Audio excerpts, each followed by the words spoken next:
my name is Lena KrupinA, and today, like the last time, we will sum up the result of the Spartaciad. This time, the final of individual all-around. We will also try to be brief and speak as not use video materials from tournaments in Russia. Sadness, but we don't give up. We work, and YouTube in Russia is not monetized, so I am sad, but I don't give up. For me to be more happy than sad, I will ask you to support me using the links in the description. And if that is not possible, then please with likes and comments. They are not less valuable. Well, if you want to follow the news from Rhythmic Gymnastics very quickly, I'm waiting for you in the Telegram channel, KrupinVK or Facebook. There is always a lot of news, which is interesting. On September 15th, the All-Russian Spartakiad of the strongest ended, and the girls competed for the all-around medals. In one day, all the best traditions of the World Championship format. In groups, the gold medal was won by the girls of Russian Team 1.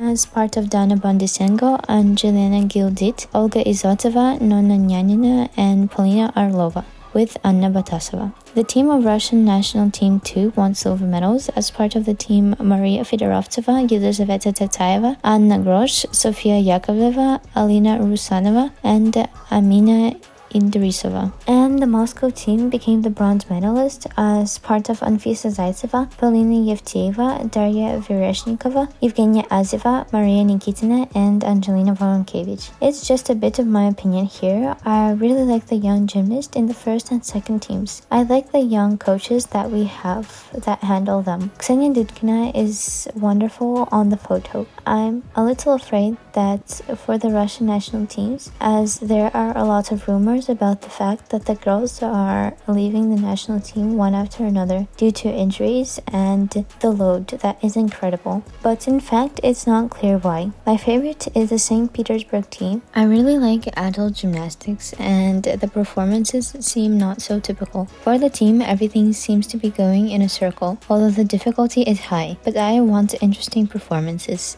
It seems that they have always fought for this, but now the difficulty is visible. The artisticity is not visible, but the girls are really cool. I like them from juniors. I hope everybody will stay healthy there, and we will follow them for a long time. Lala Kramarenko won the individual all-around. Here in general, even making bets is not interesting. The gap was huge, and she had some unrealistic points. Well, it seems like a joke for me that in one competition, some gymnasts perform according to the FID rules and some according to the Russian rules. And the ones performing to the FID are then added a couple of points so that they can chase the rest. Lala is undoubtedly a unique gymnast, but scores of 40 plus seem fantastic. Even at the World Championship, we see girls no worse than Lala, at least in the apparatus matter and artistry. I think there are no questions about the difficulty of the body. Lala is just amazing here, although there is also something to complain about, but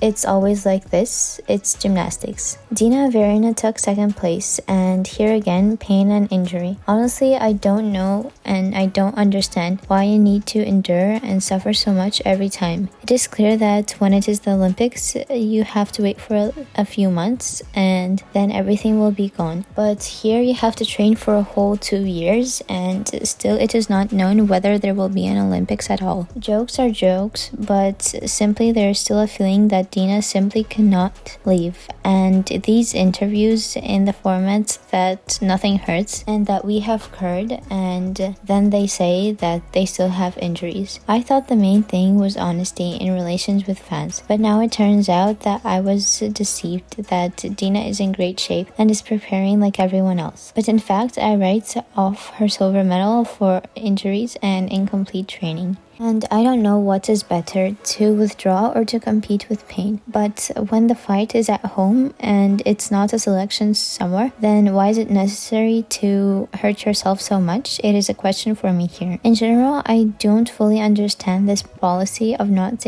talking about injuries. It is much easier when people know directly what is happening and not guess. She might have said that, yes, I have a back injury and I still don't want to finish. I'll try to cure it and I will perform. I will fight. If not, then that means that health is more important, but no one will approach an athlete for choosing health. I have never heard such a thing in my life. Usually there is always only support. By the way, with Arina Averina, who eventually withdrew from the tournament. As it turned out, her hip has been bothering her for a long time, but she decided to try and perform. Again, why not say right away what is the matter, but pull it till last until footage appears that Arina is in training uniform, walking around the gym and not going out onto the carpet. Moreover, there is many media at the tournament and everyone can write about it. In addition, the Russian Federation of Rhythmic Gymnastics has many social media in which they can officially announce the news. For a second, yesterday at the World Championship, both the Israeli Federation and the Bulgarian Federation gave us an official announcement why the girls withdrew from the tournament. There was no information from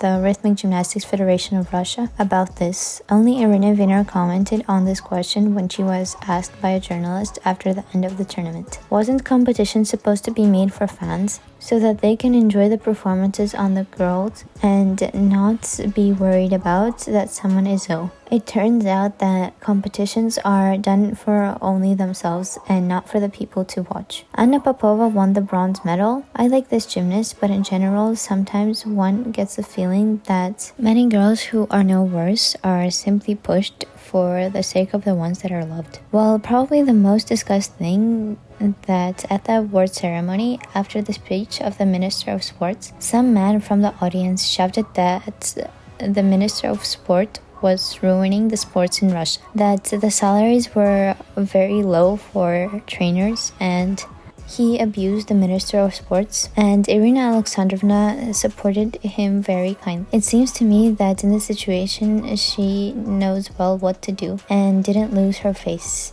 She found words so that the Minister of Sports would not look somehow wrong. But about these interviews that were after the Spartaciad, I can't help but say that they honestly alarm me. So Irina Viner said in an interview that Russia is happy that sanctions have been imposed on us and that Russia is in trend. And then about the fact that, in her opinion, the European Championship was held in Minsk on the Crystal Rose, and the World Championship was held here in Russia at the Spartaciad. And these phrases that gymnastics is not watchable and that there are no stars. I really feel sorry for the girls who are now performing on the world stage. Well, how does it happen? What kind of world championship is it in Russia when the gymnast who bypassed you didn't come to the European Championship in Russia? I hope that Irina Alexandrovna really doesn't think so, and these are just big words to support her athletes. Indeed, in fact, everyone lacks joint tournaments, but this does not mean that someone is worse or it is impossible to watch someone perform. Summing up the results of the Spartaciad, it undoubtedly took place at a high level, and in Russia there is an unrealistic number of talented and strong gymnasts. But there are a lot of things that personally strain me, and some feelings that start to accumulate in me are not pleasant. But I really don't like it when I have a negative for someone. It seems to me that this is not right, and you need to be kind to everyone. In general, Russia is power, but the world is not to miss. But you remember that I love you all very much, and bye bye.